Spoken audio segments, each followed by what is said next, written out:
The story begins with an ordinary moment, a photograph being examined, perhaps by a curious historian, a grieving relative, or an unsuspecting antique collector. The image itself seems unremarkable at first glance, a group of people gathered at an event, a family portrait, or a candid shot of a moment frozen in time. But then, something unsettling catches the viewer's eye. One of the figures in the photo stands out, not because of any obvious distortion, but because of a terrible, impossible realization. The man in the picture, smiling faintly or staring blankly, was already dead when the photo was taken. At first, the observer dismisses it as a trick of the light, a case of mistaken identity, or even a flaw in the film. But the more they stare, the more certain they become. The man's posture, his clothes, his expression, they all match someone they know or knew. A quick check of records confirms the awful truth. This man had died days, weeks, or even years before the photograph was snapped. The implications are horrifying. Was his ghost present at that moment, unseen by the living but captured by the camera? Did the photograph somehow reach back in time, pulling his image from the past into the present? Or worse, was the photo itself a message, a sign that the dead are not as gone as we believe? The scene thrives on slow dawning dread. The observer's initial curiosity turns to disbelief, then to fear. They might show the photo to others, only to be met with shrugs. No one else notices anything wrong. But the truth is inescapable. The camera saw what human eyes could not. And now that the observer has seen it too, they can't unsee it. This moment sets the stage for the rest of the story, a descent into obsession, supernatural encounters, or even a revelation that the observer themselves is tied to the dead man in ways they never imagined. The photograph is no longer just an image, it's a doorway, and something has stepped through. The moment the observer realizes something is horribly wrong with the photograph, a gnawing curiosity takes hold. They can't simply dismiss it, they need to understand. The investigation begins quietly, almost cautiously, as if digging too deep might invite something unseen into their world. First, they examine the photo itself. The paper feels ordinary, the edges slightly worn with age, but the image is clear. The dead man stands among the living, his presence as real as anyone else's. There's no double exposure, no sign of tampering, just an impossible truth frozen in silver and ink. The observer checks the date stamped on the back or scribbled in faded pencil, then cross-references it with obituaries, cemetery records, or old newspapers. The facts line up in chilling certainty. The man had already passed when this photo was taken. Next, they seek out the photographer, if they're still alive, or anyone else who might have been there that day. The answers they get only deepen the mystery. The photographer doesn't remember the man being there. Others in the photo swear the spot where he stands was empty. Some even recoil when shown the image, as if sensing something unnatural about it, without quite knowing why.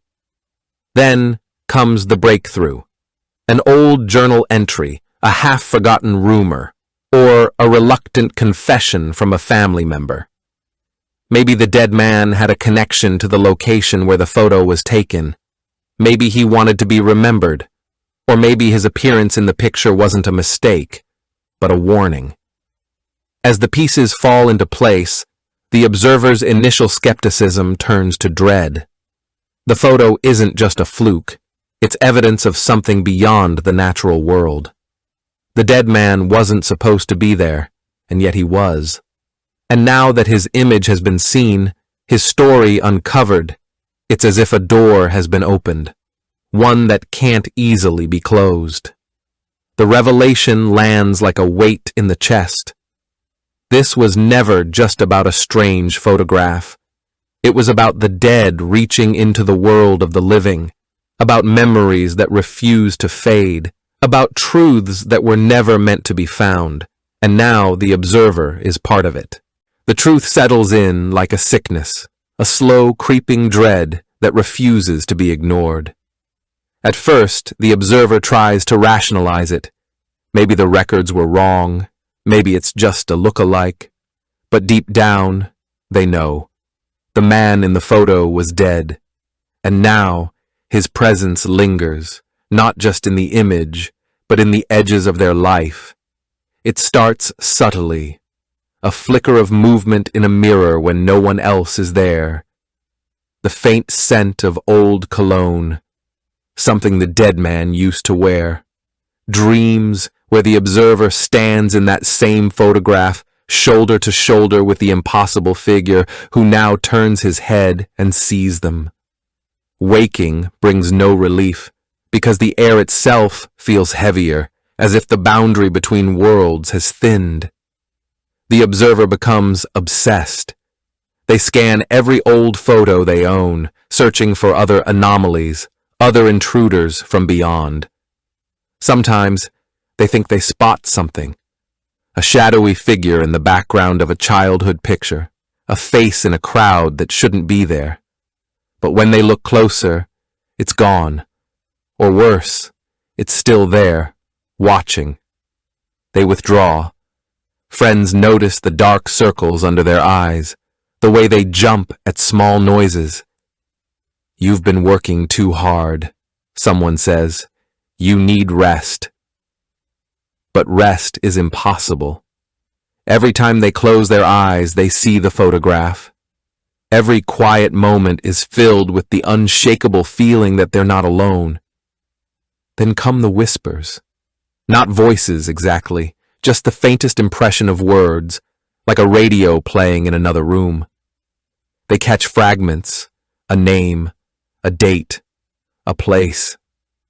Sometimes they wake in the night, certain that someone just called out to them, but the house is silent. The final straw is when they see him outside the photograph.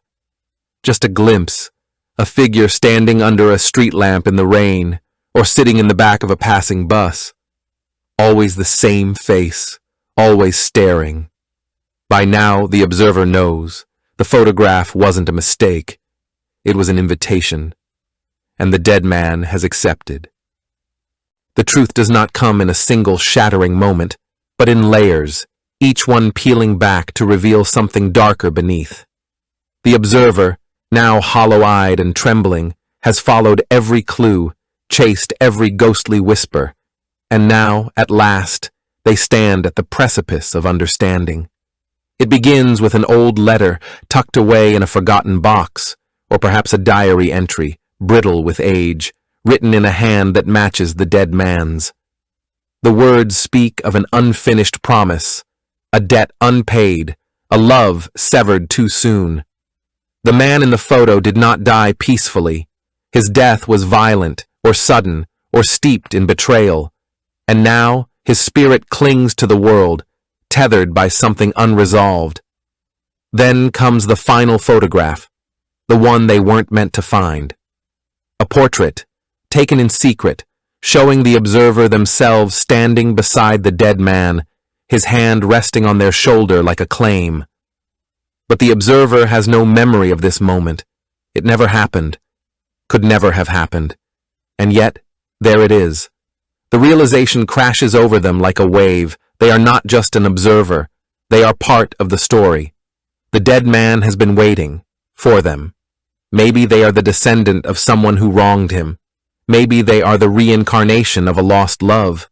Or maybe, in some terrible twist of fate, they are already dead too, and the photograph is simply showing them what they've refused to see. The room grows cold. The air hums with something electric, something alive. The photograph in their hand trembles, or is it their own hands shaking? The edges of their vision darken, and for a heartbeat, they see him standing there, not in the photo but in the room, solid, real. His lips move, and then silence.